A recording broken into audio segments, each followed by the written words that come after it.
Yo, what up? It's Rainbow Chew. Have you heard the news? Shining Fates is out. Oh my god, what do we do? Well, the only logical answer is obviously to go on the internet shouting death threats to scalpers 27 times a day and blaming Logan Paul for everything that's ever gone wrong in your life since birth. Just kidding. Shut up. Like, shut up. Yeah, it's easy to be very frustrated and panic because you can't find any Shining Fates. It's sold out everywhere. It's impossible. And then everything online is jacked up to these crazy prices. So you're on social media all day just seeing all these people ripping open their hundreds and hundreds of packs and pulling out Zards left and right, like, look at me, and you don't even have a single pack. So you're just like, nah, I hate it here. And then you're all sad and you're all mad. And yeah, I totally get all the feelings of that because it does suck. It is difficult times right now in the hobby to like get stuff you want, and it's hard and annoying seeing other people getting it. You get the FOMO, you get panicky, like, oh my god, I have to get it, what if I miss out, everyone's having fun but me. And then it's very easy to let that FOMO take over. Should you give in and buy this basic ETB for $150 right now, or this tin for $75 right now, which is the prices I've been seeing all over the internet? No, absolutely not. But if you want to, like, I'm not gonna tell you what to do, I'm not your mother, like, whatever, but like, you shouldn't. I'm not trying to say, don't buy Shining Fates, this set's trash. If you can find it at retail price, I think it's a great set. Totally buy it if it's at retail price. But if you can't find it at retail price, I don't think it's worth losing sleep over, paying insane amounts over, and just be patient. Because I truly believe that the Japanese cards are just far superior than our reheated microwave lunchable ass pizza cards. Like, so downgrade from the Japanese sets. And in this particular case, it is even bigger downgrade than I've ever noticed before, in a time where people are going to pay as much or even more than the superior Japanese set, which is right now readily available all over the internet for what I think is a more than fair, great price. So if you don't know what I'm talking about, Shiny Star V is the Japanese equivalent of our Shining Fates, which just came out. At the time I'm making this video, there are tons of listings on eBay right now ranging from like the 100 to 112 price ranges for this Shiny Star V booster box that contains 10 booster packs. And at this same exact time, people are wanting to buy this garbage ETB with the same 10 packs for pushing like $150 to $200 in some places now. So why do I think Shining Fates is so much worse? Well, let's start with all the missing cards. So Shiny Star V, its equivalent, or supposed to be its equivalent, has a ton of other cards that were just casually taken out of our English version. All these missing cards, you could just get a shot at them right now for cheaper price. But they're not just any missing cards that you don't care about. They're like the best cards, some of the best cards in the set are not even here for us. So first one being the Full Art Trainer Marnie card. Now this card was like the main chase card for a lot of people. One of the most valuable cards in the set. In Shiny Star V, this card is pushing like high 400s, $500 right now. Marnie is one of the most popular characters in Sword and Shield. A lot of people were going to buy this set just specifically for the Marnie. But if you buy this set looking for the Marnie in English, it's not there. And moving on to the rest of the missing cards, in Shiny Star V, we have not one Shiny Charizard, but 2 Shiny Charizards. So by buying this cheaper box, you get a shot at the Marnie and 2 Shiny Charizards. One being the G-Max Shiny Charizard that we get in the English version too. How nice of them to give it to us. So blessed. And also, in addition, we get the regular Shiny V Charizard, which we had to suffer through Champion's trash booty to find. So if Charizard is your chase card here, maybe I wouldn't want to spend $150 on an ETB to hunt for 1 Charizard, while I can get a shot at 2 for cheaper without having to suffer through like $20 double box, feed me another $20 double box, feed me another pushing $70 Champions Path ATV, give me more, while suffering through the ugliest repeats of common bulk that you'll need therapy. Like, at least if you're hunting for these, these shiny Charizards in Shiny Star V, you're also getting all of the other fun stuff that you can find as well. Like all the nice full art trainers, all the shinies, like the full art shinies, the small shinies. I don't know about you right now, but buying those overpriced Shining Fates is looking a little less tempting right now. But that's not all. Let's talk about the other missing cards.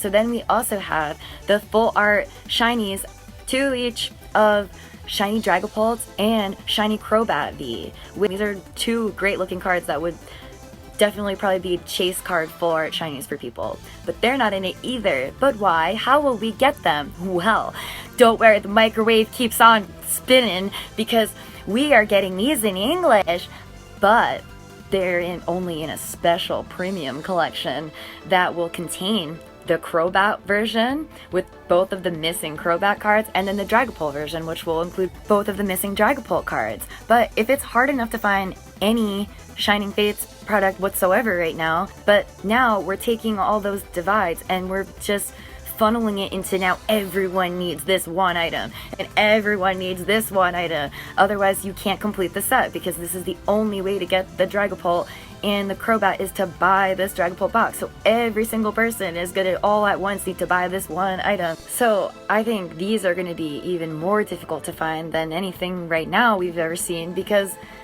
anyone knows that you have no choice. You have to buy these. We're gonna up the prices on these to $200 for this Dragapult box. But the thing about Shiny Star V is that with that $100 box, not only do we have 2 Charizards, the Marnie, but we also have the Shiny Dragapults and Shiny Crobats. They're just in there. You could just buy that box and get them right off the bat. Am I really gonna go fight some greasy ass middle-aged man in the Target parking lot to get this? I'm not even done with the list of why the English set's kinda whack. That was just the list of missing cards. I think I got them all. Now for Shiny Star V, the Japanese version, this one also has the possibility of getting a God Pack, which is a nickname for a special lucky pack that can have every single card in the pack is an ultra rare or a shiny. So you could potentially get a whole pack that's lucky enough to have full of shinies and full art trainers and all these crazy hits in one pack. Of course, a God Pack is super rare, but it's fun. It's a fun thing to hunt for. It's a fun thing to know that you could possibly get this in the $100 box, where in the English version that you're gonna fight and cry over, it's not even a possibility to get a God Pack. Add that to the list. Now let's talk about the guaranteed better pull rates that the Japanese set has, where every single pack is guaranteed to have holos and a V card or G Max. In every pack you're getting a hit, where let's say you give in to those jacked up prices in English and you buy this $150 ETB or $75 tin, you could potentially get a bunch of packs that have not a single hit, not a single holo.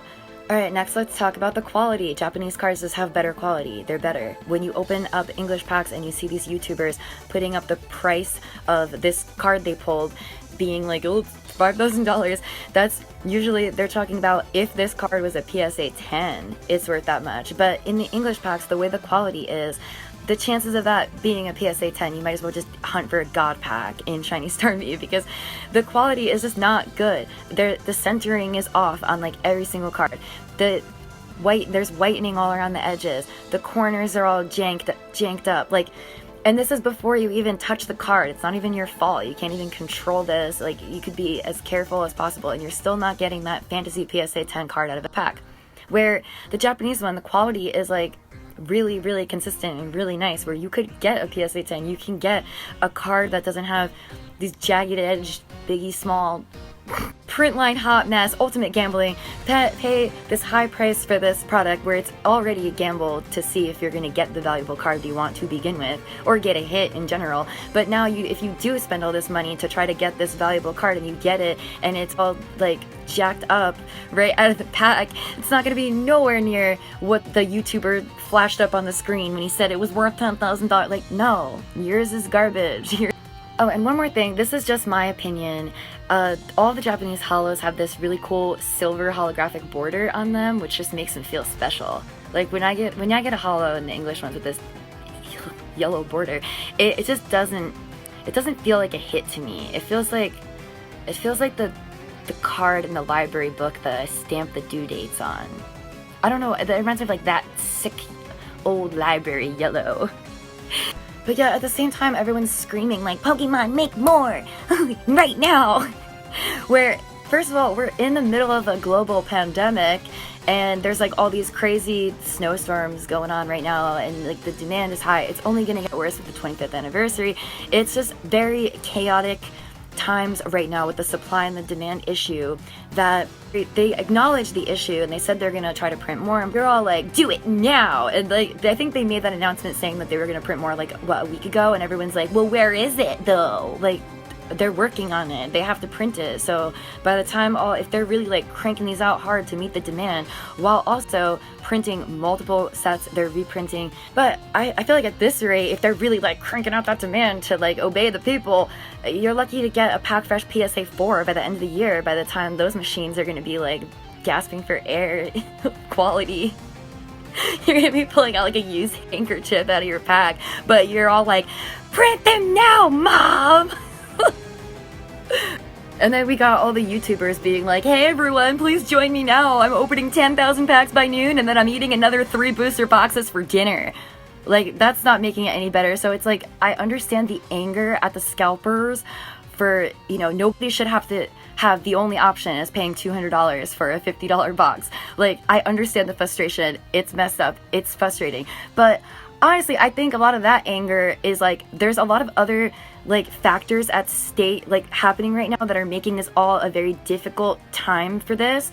The moral of the story is, don't give in and let the hype and the anger and the panic on social media over these cards and all this negative stuff make you feel pressured to go out and spend a ridiculous amount of money on these things that, compared to their original Japanese version, they are not even worth the money that they should be. Hopefully, you know, Pokemon is working on it. It'll get better. It's many things in the world right now making this a difficult time for collecting. So don't waste your time making death threats and being all violent on Reddit when you could just like maybe collect a nice Japanese set and be chilling and be like, I'll just be patient. Anyway, if you enjoyed this chaotic rant, I don't even know what you want to call this, rant discussion, clown festival of the video, please like and subscribe for more of this bullshit.